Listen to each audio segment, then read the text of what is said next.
మోక ఆనంద్ సాగర్ గారు, బాజీ గారు చాలా సూటి ప్రశ్నలు వేశారు. సహజన న్యాయ సూత్రాలకు విరుద్ధంగా ఉందని చెప్పి షిబ్లీ గారు కూడా ఒప్పుకున్నారు. Though he is favouring the Chandrababu Naidu's decisions, అంటే decisions in the sense political decisions, not particularly on Waqf bill మీద కాదు. ఎందుకంటే ఆయన కూడా దాన్ని కొంత అబ్జెక్ట్ చేసిన సందర్భం ఉంది. అట్లీస్ట్ కొన్ని అమెండ్మెంట్స్, ఒక 5 అమెండ్మెంట్స్, అలాగే జేపీసీకి రిఫర్ చేయమన్నది కూడా చంద్రబాబు నాయుడు. అయితే ఆ తర్వాత కూడా అమెండ్మెంట్స్ అన్నీ కూడా ఏమీ హానర్ చేయలేదు. ఇప్పుడు జేపీసీ వేసినంత మాత్రాన అన్నిటి మీద డిస్కషన్ చేస్తారు, మీ ప్రపోజల్స్ మీరు పెడతారు.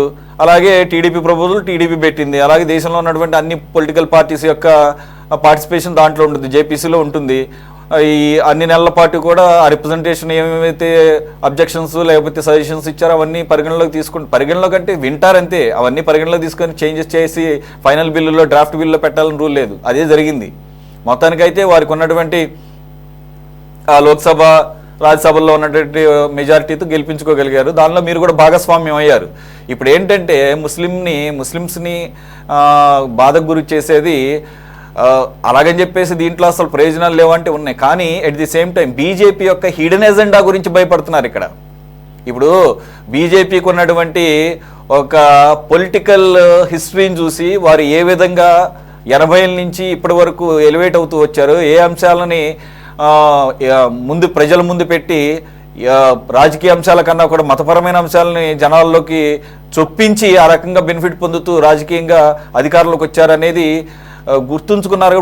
ముఖ్యంగా మైనారిటీస్ సోదరులు కొంత కన్సర్న్ చూపిస్తున్న సందర్భంలో, సరే మీరు ఎలాగూ అలయన్స్లో ఉన్నారు కాబట్టి ఆ కూటమి ధర్మం ప్రకారంగా మీరు ఓపెన్గానే చెప్పారు మద్దతు ఇస్తామని, విప్పిచ్చారు, విప్పుకి అనుకూలంగానే వెళ్ళారు.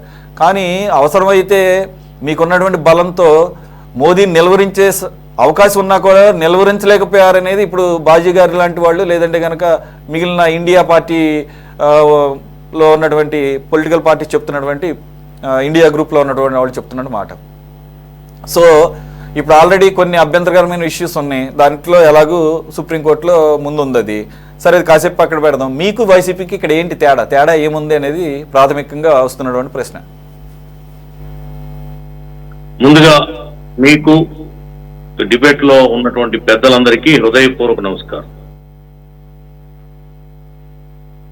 సిబ్లీ గారు స్టార్టింగ్ ఏదైతే చెప్పారో దాన్ని మనస్ఫూర్తిగా స్వాగతిస్తున్నాను. ముందుగా నేను చెప్పాలనుకున్నది ఆయనే ముందుగా చెప్పడం జరిగింది. ముఖ్యంగా జగన్మోహన్ రెడ్డి 2 నాలుకల ధోరణి ఏదైతే ఉందో అది ఈవేళ దేశంలో ఉన్నటువంటి ప్రజలందరికీ కూడా అర్థమైంది.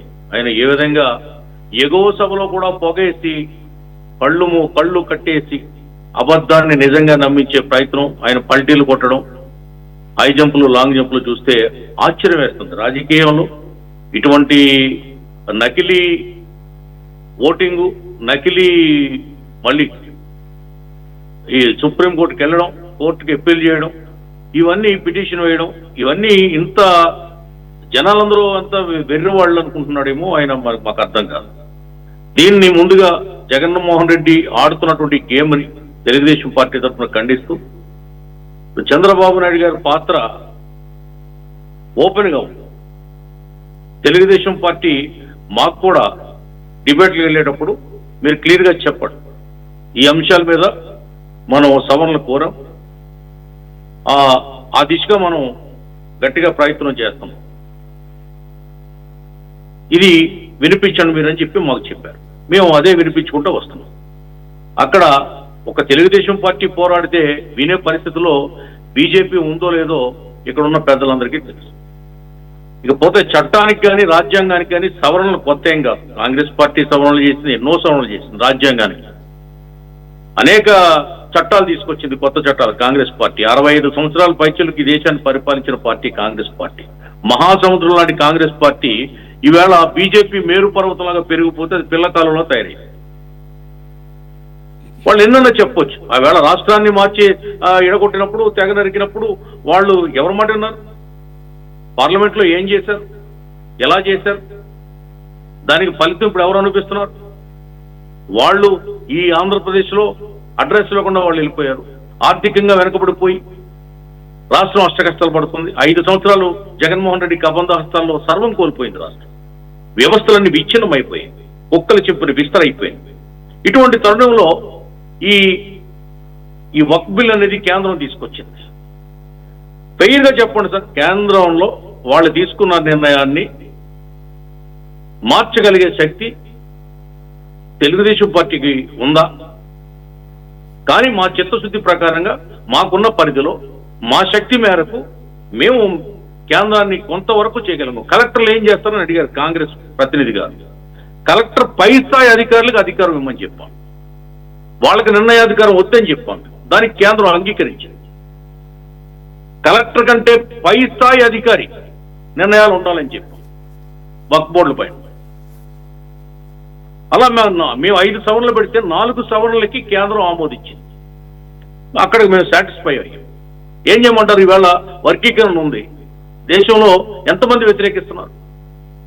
ఆగిందా? 75 ఏళ్ళు స్వాతంత్రం వచ్చిన తర్వాత చట్టాలు మారిపోతున్నాయి, సవరణలు జరిగిపోతున్నాయి, కొత్త కొత్త చట్టాలు వస్తున్నాయి, కోర్టులే కొత్త కొత్త తీర్పులు ఇస్తున్నాయి, అనూహ్యమైన తీర్పులు ఇస్తున్నాయి, బాధాకరమైనటువంటి కొన్ని తీర్పులు వస్తున్నాయి. ఎవరేం చేయగలుగుతారండి దీనికి? పార్టీలు నిందించేస్తే ఏమవుతుంది?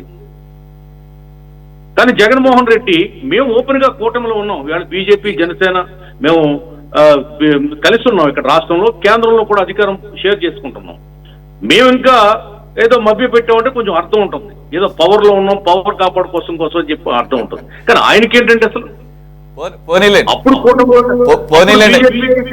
పోనీలేండి, హానెస్ట్ గా ట్రాన్స్పరెంట్ గా ఉన్నదన్నట్టు వాస్తవ పరిస్థితిని ఒప్పుకున్నారు. నేను అందుకని ముందే చెప్పాను, నేను నా ఓపెనింగ్ రిమార్క్స్ లో, మీరంటే ఏదో కూటమిలో ఉన్నారు. ఈవెన్ బాజీ గారు కూడా వారికి ఇష్టం లేకపోయినా ఆయన కూడా అదే అన్నారు, మీరు ఏదో కూటమిలో ఉన్నారు, కూటమి ధర్మం ప్రకారం పోతున్నారు, ఏదో రాష్ట్ర ప్రయోజనాల కోసం ఏదో ఆశిస్తున్నారు, ఏదో బీజేపీ ఏదో ఉద్ధరించేస్తారని చెప్పేసి ఈసారి అన్న ఆశలో ఉన్నారు. రేపు కూడా రాబోతున్నాడు ఆయన, మరి ఈసారి కూడా అది మట్టిను నీళ్ళు ఎత్తాడో మరి ఏమన్నా మరి చూస్తున్నాం సార్.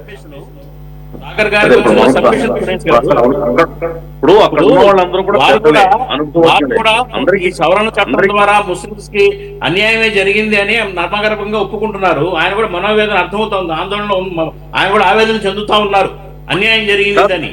నేను ఒకటే అడుగుతున్నా, ఇప్పుడు మీరేం చేయలేరు, ఎదిరించలేరు, కేంద్రాన్ని ఎదిరించలేరు.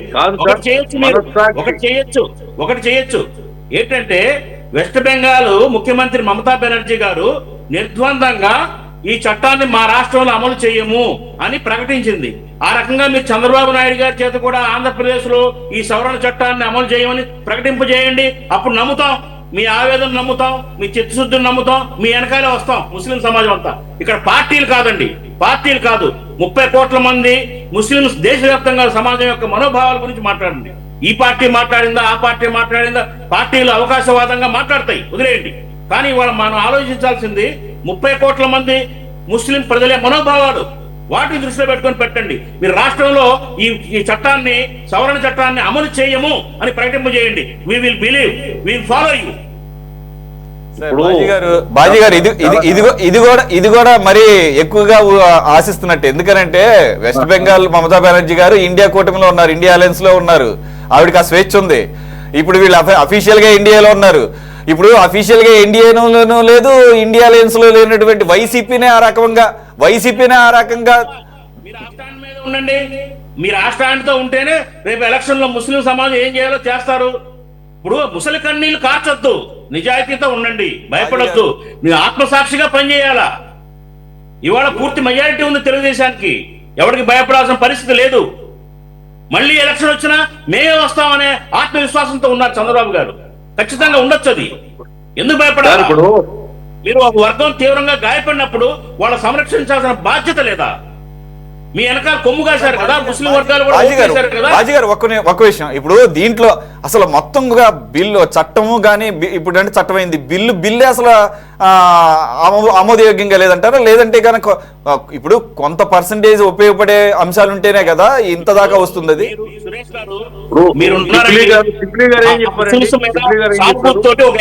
ఒక ఎకరం దేవుడి పేరు మీద వక్ఫ్ చేయాలని మీకు అనిపిస్తే మీరు 5 సంవత్సరాలు మీరు టోపీ పెట్టుకొని గడ్డం పెంచి ముస్లింగా ఆచరించాలి. అది రూలు. అది ఎక్కడి రూల్ అండి? అదే. ఇది ఎక్కడ అన్యాయం కదా. ఉన్నాయి అంటే ఏంటి, సమాజంలో హిందువులు ముస్లింని సపరేట్ చేయడం కాదా? ఖచ్చితంగా. గతంలో దానాలు ఇచ్చిన హిందువులు కూడా అనేక మంది హిందువులు దానాలు ఇచ్చారు ముస్లిం సోదర భావంతో. దేవుడికి దానాలు ఇచ్చిన ఉన్నాయి. మీరు ఈస్ట్ గోదావరి వెళ్ళండి, ఈస్ట్ గోదావరిలో అనేక దర్గాలు కానివ్వండి, అనేకమైన హిందువుల చేత ఆధ్వర్యంలో నడుస్తున్నాయి. ఇవాళ అలా సోదర భావంతో ఉన్న వ్యవస్థని చీల్చడం కాదా, విద్వేషాలు రెచ్చగొట్టడం కాదా? అట్లాగే బోర్డులో ఇద్దరు ముస్లిమేతరులు ఉండాలనే రూల్ న్యాయమా? చెప్పండి, అది న్యాయమంటారా? చీల్చడం గురించి మీరు మాట్లాడితే ఎట్లా సార్? భలే మాట్లాడుతున్నారు మీరు. మీరు చీల్చడం నరకడం ఇప్పుడు ఏముంది సార్? ప్రేమ ఉంది సురేష్ గారికి ముస్లిమ్స్ మీద, ఏం చేయాలనుకుంటాడు? 70 ఏళ్ళు కలిసి ఉన్న రాష్ట్రాన్ని 2 ముక్కలు చేశారు. అర్ధరాత్రి లైట్లు ఆర్పి పార్లమెంట్ తలుపులు ఎత్తి మీరు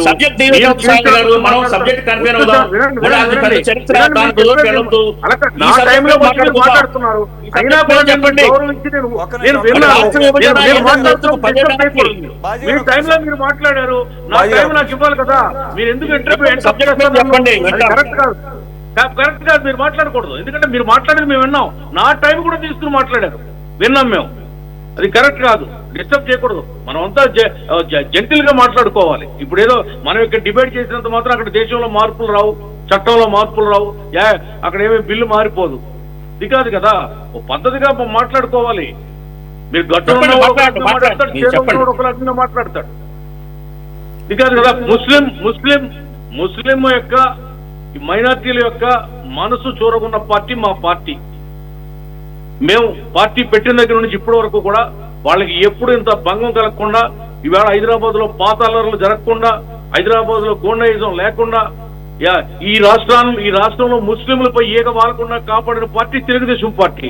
లాల్ జాన్ పాషా దగ్గర నుంచి ఈవేళ ఎన్ఎండి ఫరూక్ వరకు కూడా తెలుగుదేశం పార్టీలో అనేక మంది ముస్లింలకి ఉన్నతమైనటువంటి పదవులు తెలుగుదేశం పార్టీ ఇవ్వడం జరిగింది. అలాగే వాళ్ళ కోసం అనేక ప్రత్యేక చట్టాలు తేవడం జరిగింది. ఈవేళ వాళ్ళు అక్కడ మక్కా మసీద్ వెళ్తుంటే వాళ్ళకి ప్రత్యేకమైనటువంటి సదుపాయాలు సమకూర్చింది తెలుగుదేశం పార్టీ. అలాగే మీరు కూడా కాంగ్రెస్ పార్టీ కూడా ముస్లింస్ కోసం పాటుపడ్డారు. ప్రతి పార్టీ పాటుపడుతున్నాయి. బీజేపీలో ముస్లింలు లేరా? వైసీపీలో ముస్లింలు లేరా? తెలుగుదేశం పార్టీలో ముస్లింలు లేరా? ఏ పార్టీలో ముస్లింలు లేరండి? మైనారిటీ మంత్రి ఎవడో మీకు చెప్తున్నా, పార్టీలో కూడా ముస్లింస్ ఉన్నారండి. కేఏఆర్ పార్టీలో కూడా ముస్లింస్ ఉన్నారు. కాబట్టి ఇక్కడ ఏదో ఈ వక్కు బిల్లు తెలుగుదేశం పార్టీ అడ్డుకోలేదనే సాగు చూపి మీరు ఏదేదో మాట్లాడితే, ఒకసారి మీ గతానికి మేము వెళితే మీ దగ్గర మాట్లాడడం, మాకు సమాధానం ఉండదు మీ దగ్గర. కాబట్టి అన్ని మర్చిపోదాం. జరిగింది ఏదో జరిగింది, సోదరభావంగా. తక్షణ గారు కోర్టులో ఉంది, సుప్రీంకోర్టులో దీని మీద ఎందుకంటే ఎక్కువగా మనం మాట్లాడడానికి అవకాశం లేదు. సుప్రీంకోర్టుని గౌరవిస్తూ కోర్టులో ఉన్న విషయం మీద ఇంతకంటే పెద్ద చర్చకి మనం వెళ్ళకూడదని మీ అందరినీ కోరుతూ, మంచి జరగాలని మైనార్టీ సోదరుల్ని మనస్ఫూర్తిగా ఈ విషయంలో వాళ్ళకి న్యాయం జరగడానికి తెలుగుదేశం పార్టీ చిత్తశుద్ధితో, త్రికరణ శుద్ధితో ముస్లింలకు అండగా దండగా కైదండగా ఉండడానికి తెలుగుదేశం పార్టీ కంకణబద్ధం ఉంది ఈ రోజు. ఓకే సాగర్ గారు, అవసరమైతే ఈ రాష్ట్రంలో ఒక ప్రత్యేక చట్టాన్ని తీసుకొచ్చి కూడా ముస్లిం సమాజాన్ని ఆదుకోవడానికి తెలుగుదేశం పార్టీ కూటమి ప్రభుత్వం కంకణబద్ధమై ఉంది ఇవాళ.